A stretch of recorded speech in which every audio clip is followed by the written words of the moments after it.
Hello बच्चों, कैसे हैं? मत बिल्कुल। आप देख रहे हैं Atul academic classes. Atul academic classes में आपका स्वागत है। आपको आज अनुसंध गुणोधर्म क्या, दूसरी property elevation of boiling point अर्थात क्वथनांक में उन्नयन, ठीक है, इसके बारे में डिस्कस करेंगे, इसके सवाल लगाएंगे, बताएंगे और इसके बाद हिमांकन, इन दोनों पर आज चर्चाएं होंगी। आइए चले देखें। अनुसंध गुणोधर्म में क्वथनांक की बात होती है। क्वथनांक किसे कहते हैं? क्वथनांक वह ताप जिस पर विलयन का वह दाब एक वायुमंडलीय दाब के बराबर हो जाता है, अर्थात जिसपे विलयन को बनने लगता है, ऐसे बिंदु को क्या कहते हैं?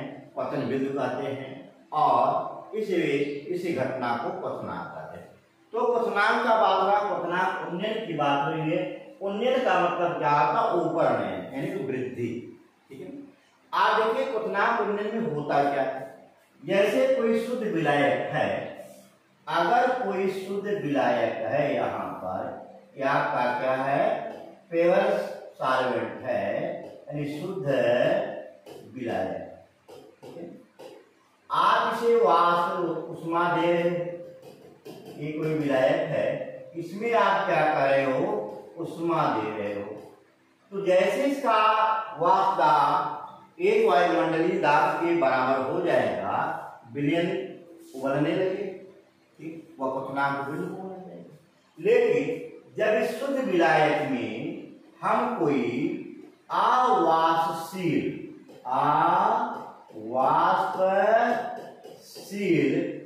है विलेय पदार्थ डाल देते हैं, तो इस अवस्था में इसके वाष्प दाब में कमी हो जाती है। क्यों वाष्प दाब में कमी हो जाती है? पहला सवाल है। जब कोई ठोस पदार्थ डालोगे तो वहां पर क्या करेगा? जो विलायक के कण हैं उनको भी वाष्पित होने से क्या कर देगा? रोक देगा, पकड़े रखेगा। जैसे आप लोग कभी के बैठते हो, नहीं बैठ जाओगे ना, अपना काम करोगे ना, दूसरे को करने दो। वही हाल वहां भी होता है कि जो अवाष्पशील विलेय पदार्थ होता है, न तो अपना जाएगा न तो उनको जाने देगा, है। इस अवस्था में वाष्प दाब में उसके क्या होता है? अवनमन हो जाता है, कमी हो जाती है। और इस वाष्प दाब को एक वायुमंडलीय दाब करने के लिए हमें क्या करना? और उष्मा देना पड़ेगा, अर्थात उसके क्वथनांक में क्या हो गई? वृद्धि हो गई। इसी को हम लोग क्या कहते हैं? क्वथनांक उन्नयन कहते हैं। मान लिया जाए, थोड़ा सा ध्यान देंगे, अगर कोई शुद्ध विलायक है, उसका वाष्प दाब है यहाँ की, एक ग्राफ की ऐसे ग्राफ आपका प्राप्त होता है। लेकिन जब उसमें कोई अवाष्पशील पदार्थ डाल देते हैं, इसके वाष्प दाब में कमी हो जाती है। ध्यान देना, उसके वाष्प दाब में क्या होती है? कमी हो जाती है, जिसके कारण ये जो ताप होता है, ताप में क्या होती है? वृद्धि हो जाती है।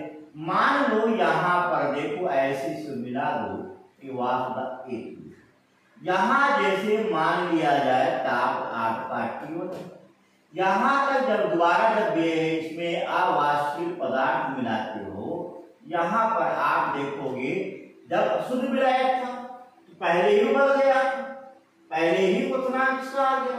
लेकिन जैसे उसमें अवाष्पशील पदार्थ डाले, देखो ताप में वृद्धि आ गई कि नहीं आ गई?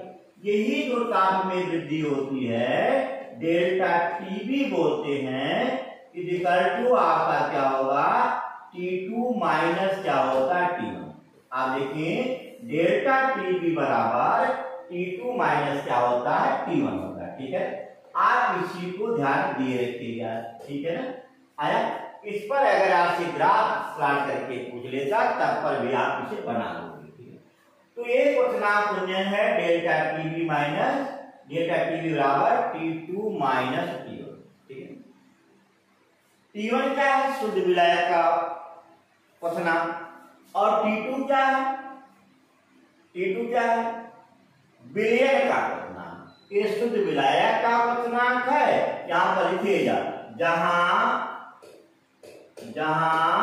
P1 बराबर शुद्ध विलायक है, विलायक का क्वथनांक है ना, और T2 बराबर विलयन का क्वथनांक, विलयन का क्वथनांक है। ठीक है ना, इसी को थोड़ा सा ध्यान देंगे। अब देखेंगे राउट नियम के आधार पे आते हैं, है ना।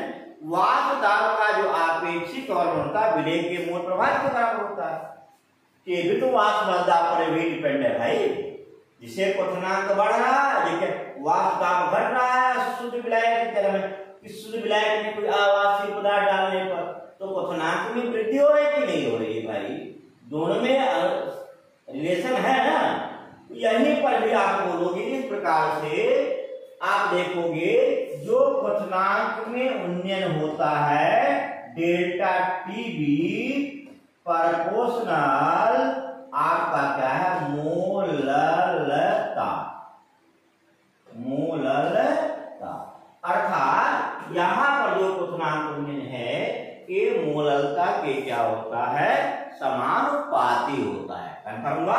या आप लिख सकते हो, इस पे न्यूमेरिकल आना पहले बता दे रहा हूं, डेल्टा टीबी बराबर केबी इंटू क्या होता है, मोललता। ये केबी क्या है? केबी क्वथनांक उन्नयन है, ध्यान देना। क्या है केबी? क्या है ये भी देता हूं, केबी इक्वल टू आपका क्वथनांक उन्नयन है। ये क्या है? ये भी आपका क्वथनांक उन्नयन होता है। बात कंफर्म क्लियर हुआ? बोले भाई। तो अगर आपसे एक चीज देखा जाता है उन्नयन के बारे में, क्वथनांक उन्नयन के बारे में पूछा जाता है तो उस पर आप बताइए।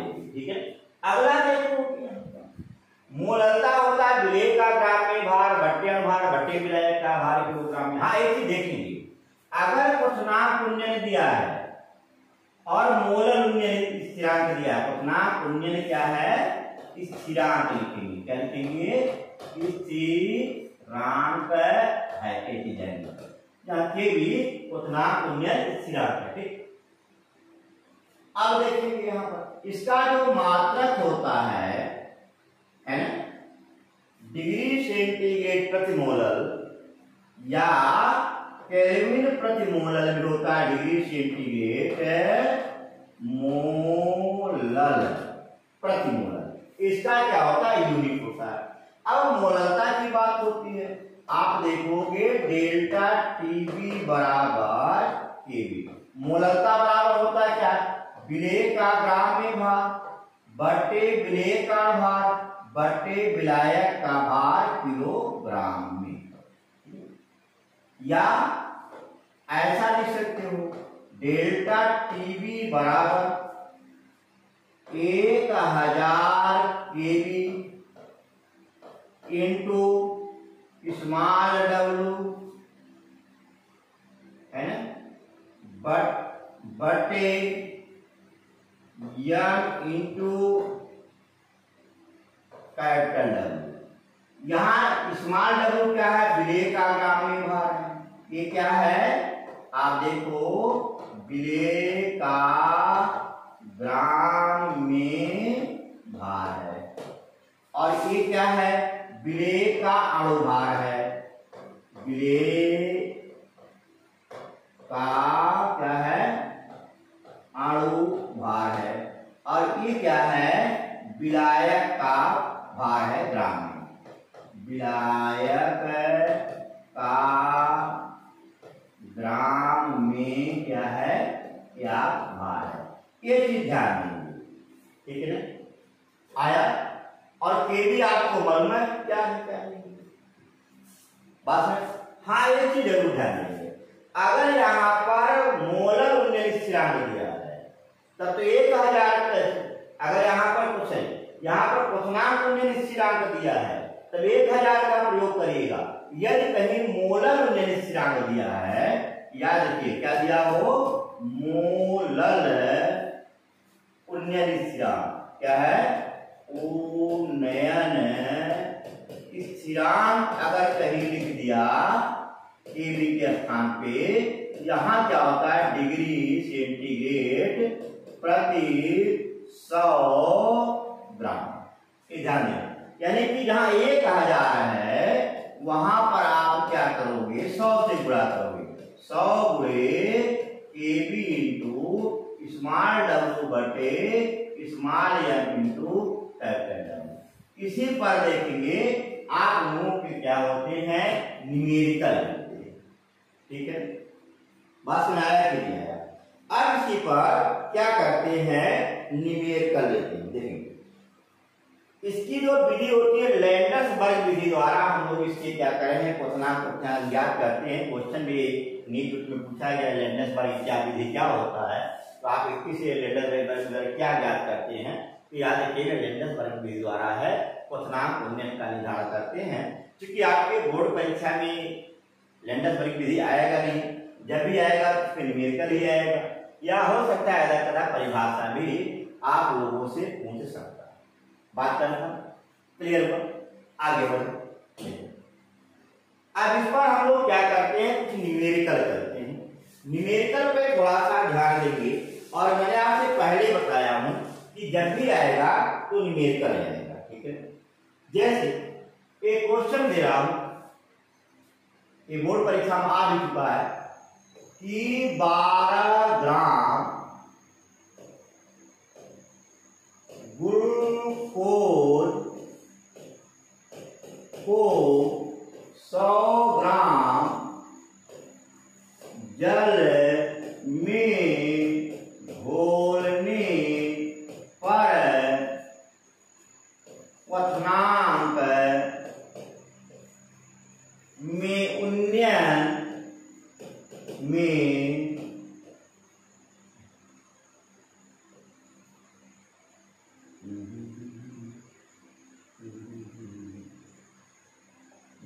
क्वथनांक में क्या है, उन्नयन 0.34 डिग्री सेंटीग्रेड हो जाता है। तो क्वथनांक उन्नयन स्थिरांक की गणना करो। तो क्या दे रहा है, क्वथनांक उन्नयन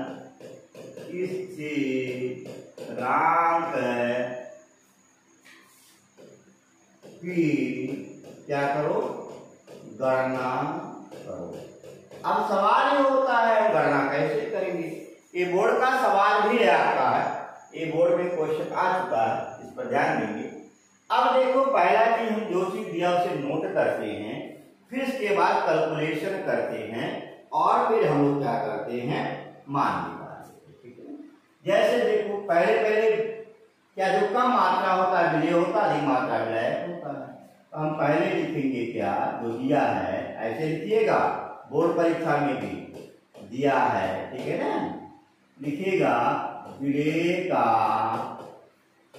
ग्राम में भार बराबर कितना ग्राम, 12 ग्राम। ठीक है, और ग्लूकोज और यूरिया का भार याद रखिएगा, ग्लूकोज का भार 180 होता है, यूरिया का 60 होता है, ये देता भी। अब यहाँ पर विलय का क्या निकालिएगा, अणुभार। अणुभार ग्लूकोज है, ग्लूकोज का अणुभार 180 होता है, याद रखिएगा। ठीक है ना, देखो अगला होता है विलायक का भार दिया, विलायक का ग्राम में भार बराबर 100। ठीक है, और क्वथनांक दे रहा है, क्या नाम है, क्वथनांक उन्नयन बराबर, क्वथनांक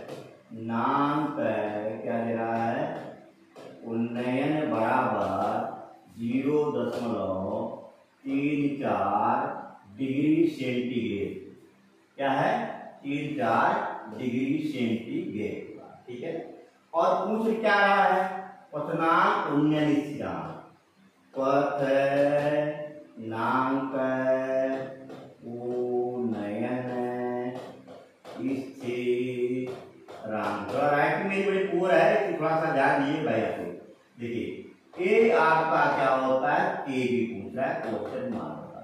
इसे हम लोग स्मॉल डब्ल्यू से प्रदर्शित करते हैं, इसको स्मॉल एम से, इसको कैपिटल डब्ल्यू से मालूम है, और इसको डेल्टा टी से।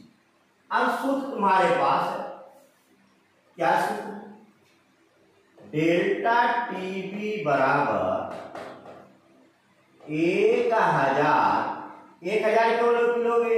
क्वथनांक तुमने दिया है, मोलर में स्थिरांक दिया होता तो 100 लेते, दिमाग में रखना। यहाँ पर चूंकि क्वथनांक दिया 1000 गुणे केबी इंटू स्मॉल डब्ल्यू बटे small M into capital M.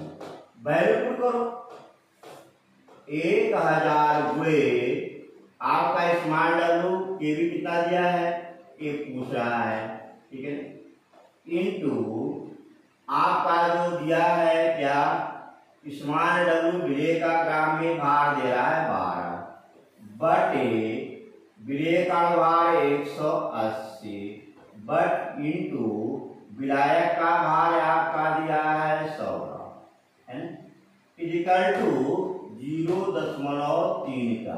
एक काम करना चाहिए, मैथमेटिक्स जब कैलकुलेशन करो तो सब पहले दुश्मन मानो, कैलकुलेशन को दुश्मन मानो, और दुश्मन को क्या कहे, जड़ से तरफ जहां कटे हुए काटते जाओ, जहां कटे हुए काटते जाओ, इकट्ठा नहीं करना चाहिए, कभी याद रखिएगा। तो मैथमेटिक्स जब भी कैलकुलेशन करोगे जहां पर कट रहा वैसे काटते जाओ, अगर इकट्ठा करके चलोगे तो दिक्कत आएगी। इसलिए दुश्मन को तैयार होने के पहले ही क्या कर दो, उसका बाजा बजा दो। अब देखो ये बाजा बज गई, 18 हो गया, 12 हो गया, ठीक है ना, ऐसे भी काट सकते हो। देखो कैसे, 3 छक 18 यानी 9, हाँ 3 छक 18 और 3 चौके 12 और भी काट दो। देखो 2 किया है 6, 2 दूनी 4। अब केबी बचा है, यहाँ देखो क्या बचा, केबी इंटू 2 बटे 3 इक्वल टू 0.34, या आप लिखोगे केबी बराबर देखो 0.34 इंटू 3 बाई 2 काट देना 0.17, 17 से 51 यानी कि 0.15 क्या हो गया, डिग्री सेंटीग्रेड पर मोलर। ये क्या होता है, इसका आप देखोगे यूनिट होता है। वैसे जिसमें दिया गया है, चाहे डिग्री सेंटीग्रेड में दिया गया हो, चाहे केल्विन में दिया गया हो, आप उसी रूप में क्या रखेंगे, मात्रक रखेंगे। अगर केल्विन में दिया होता तो केल्विन प्रति मोलर लिखते, जो डिग्री सेंटीग्रेड में दिया है तो डिग्री सेंटीग्रेड प्रति मोलर लिखोगे, कोई दिक्कत नहीं होती है। कहीं कहीं इसका मात्रक केल्विन प्रति मोलर भी दिया है, ठीक है ना, उससे फर्क कोई पड़ेगा नहीं बड़ा। देखो बात सुनाया, क्लियर हुआ। अगला देखो किसी पे क्वेश्चन और आ रहा है, जिसमें आपको एक और बताया था मैं, जिसमें आपका दिया जाता है कि क्या है, मोलर क्या दिया रहा है, आपसे बताया था कि इसमें मोलर स्थिरांक दिया हो, उस पर भी हम डिस्कस करते हैं। जैसे देखिए क्वेश्चन देखेंगे, कहा है दूसरा क्वेश्चन, 10.5 ग्राम है ना ग्लूकोज को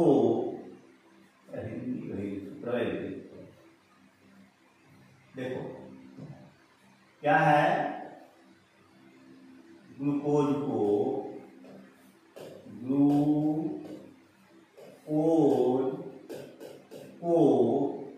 सूत्र मालूम है, C6H12O6, ठीक है ना, को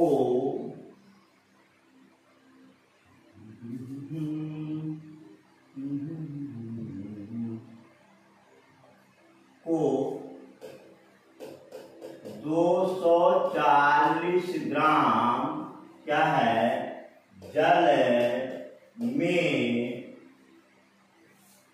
घोला गया है।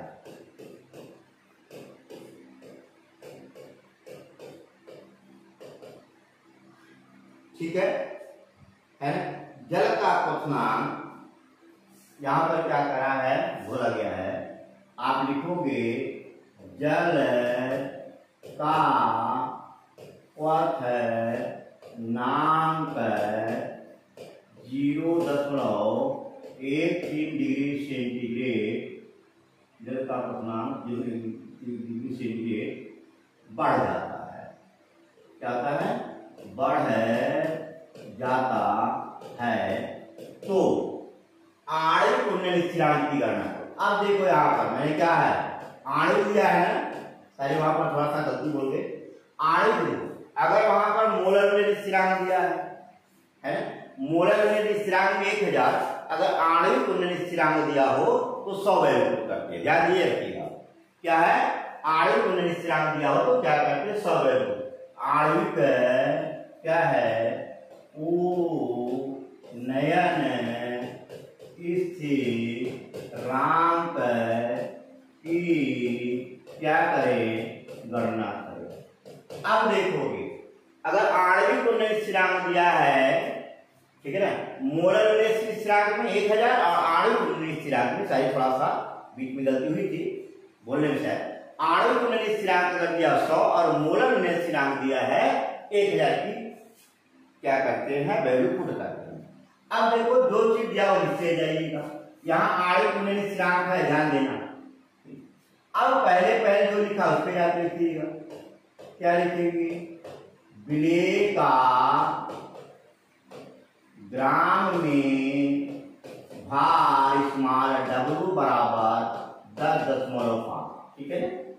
अब यहाँ पर विलेय का भार लिख लो, विलेय का अणु भार स्मॉल m बराबर 180 की ग्लूकोज है, ठीक है ना। और क्या है, विलायक, क्या है, यहाँ देखिए, विलायक का ग्राम में भार कैपिटल W बराबर 240, ठीक है ना।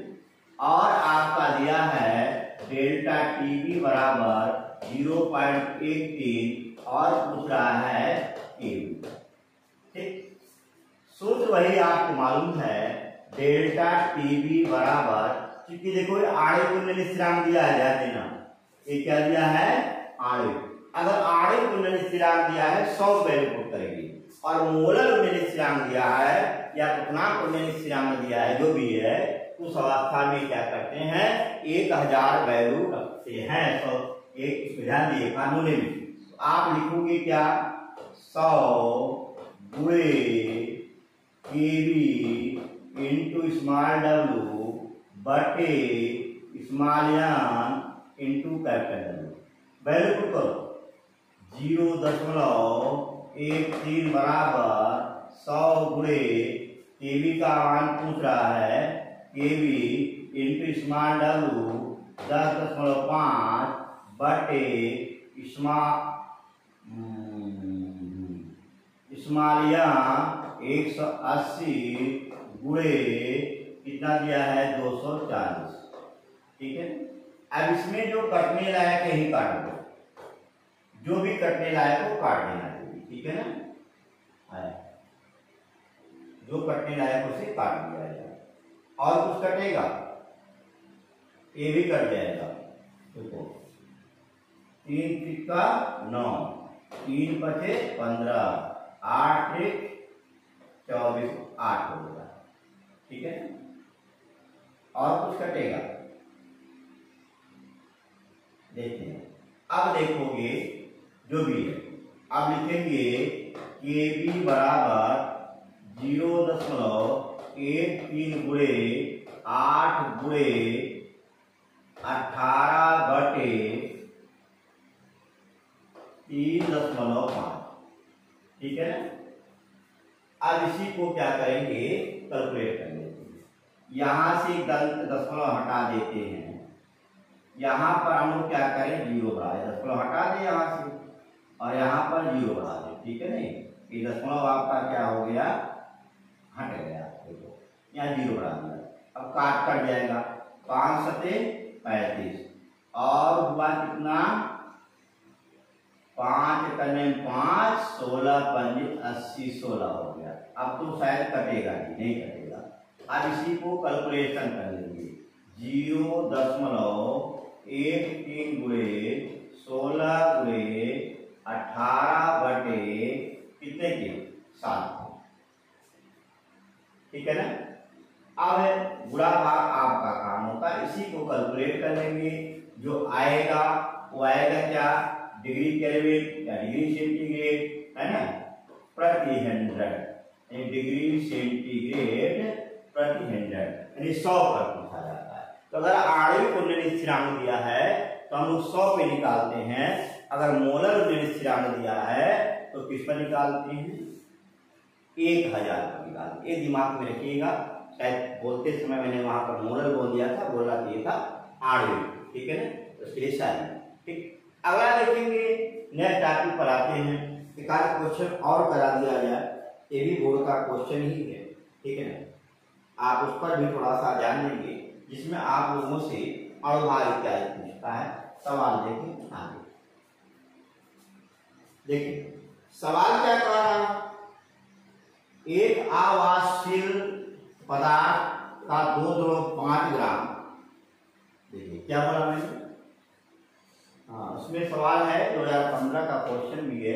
एक आवासशील पदार्थ के क्या है, सवाल से रूप करेंगे जैसे दिया है, एक आवासशील पदार्थ का 2.5 ग्राम 100 ग्राम बेंजीन में घोला गया है, ठीक आया, घोला गया है। और इसका जो विलयन का क्वथनांक है, इसमें आपकी जो वृद्धि हो रही है, ये लिखेंगे विलयन के क्वथनांक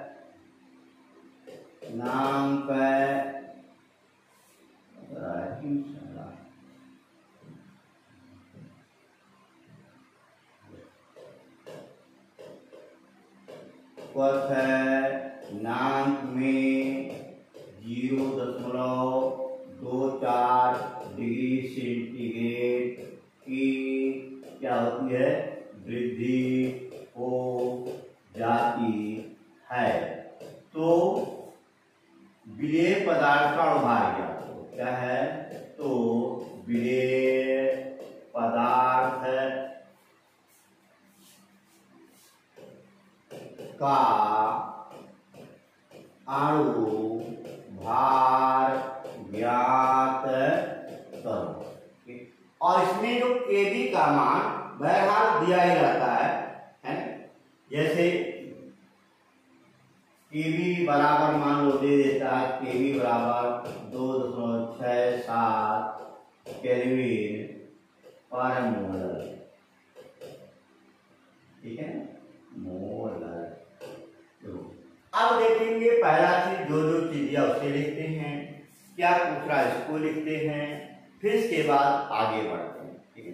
अब देखोगे पहले यहाँ पर देखोगे, यहाँ पर मोलर दिया है कि क्वथनांक में केबी बराबर मोलर दिया, आणविक तो दिया नहीं है।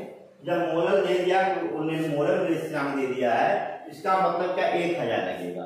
अगर हमें आणविक उन्होंने स्थिरांक दिया हो तो 100 लगता, दिमाग में रखिएगा। अब सवाल पे आइएगा, पहले दो चीज उसे लिखते हैं, ठीक है ना, लिखेंगे विलेय का ग्राम में भार बराबर 2.5, ठीक है ना। ये विलेय का ग्राम में भार क्या है, स्मॉल डब्ल्यू सी, ठीक है ना। और अगला क्या है, विलेय का अणु भार स्मॉल एम, ये आपसे क्या करा पूछा, ठीक है। और क्या दिया है, विलायक दिया है, विलायक का ग्राम में भार बराबर कितना ग्राम है? 100 ग्राम है ना, 100 ग्राम। ठीक है।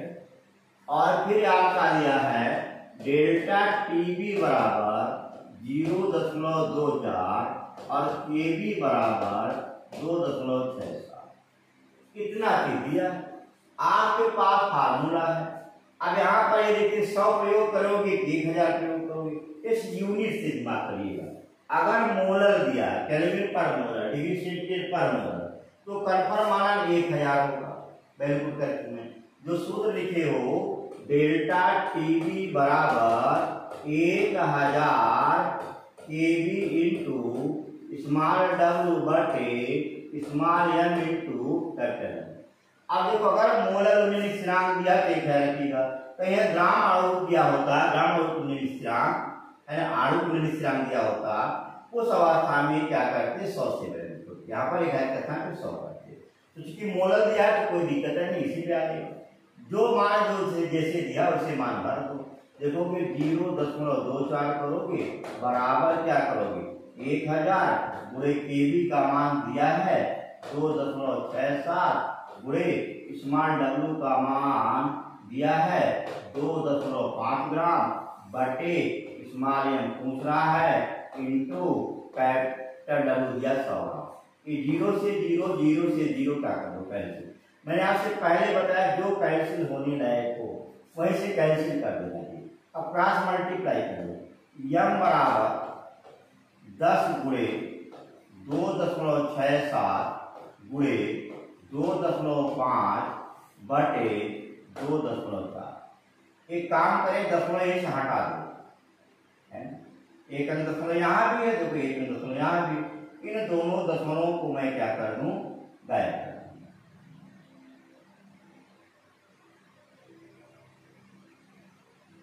ओके। अब देखो कि काटने में आसानी। यहां से देखो 2 पंजे 10 काट लो और 12 दूनी 24 12 हो गया। अब इसका और देखो कुछ कटेगा 3 से, 3 चौके 12, 3 बटे 24, 3 9 27, ये भी कट जाएगा 3 चौके 12 और 3 से कटेगा 3 बटे 24, 3 9 27, 8.9। अब इसे क्या करेंगे कैलकुलेट करेंगे। 5 गुणे 8.9 गुणे 25 बटे आपका 2 गुणा कर लो। ये भी काट लो यहीं पर 2.5 आएगा। 25 25 625 यानी कि 62.5 गुणे 8.9 62.5 गुणे आप क्या करोगे 8.9।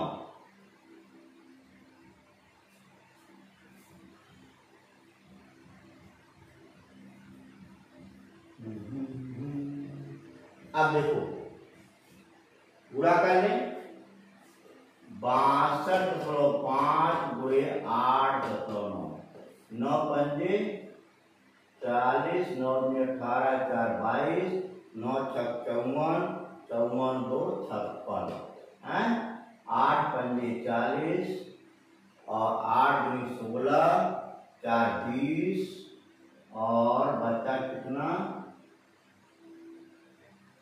8 दूनी 16, 4 20 और बचा दो 8 तक 48, 48 2 50 यानी कि 0 2 6 5 5 यानी 556.20। कहीं कैलकुलेशन में गलत तो नहीं हो रहा? हाँ हो रहा है। देखो यहाँ जो है काटा हम गलत है, ये दशमलव यहाँ नहीं रहेगा। देखिए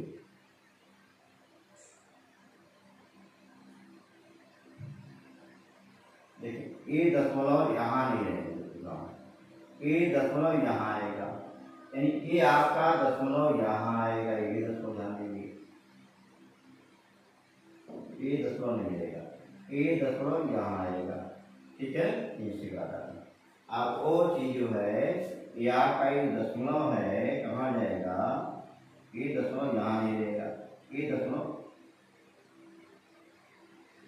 ये तो ठीक है, दशमलव ये दशमलव रहेगा, ये दशमलव रहेगा, ठीक है ना।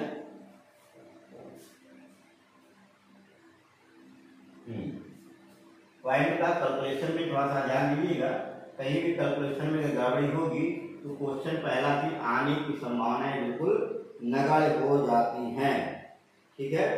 अब इसे हम क्या करते हैं, 0.24 ही दिए थे, ठीक है। अब इसे कैलकुलेट कर लेते हैं। देखिए अब ये दशमलव कहाँ आएगा, यहाँ नहीं आएगा।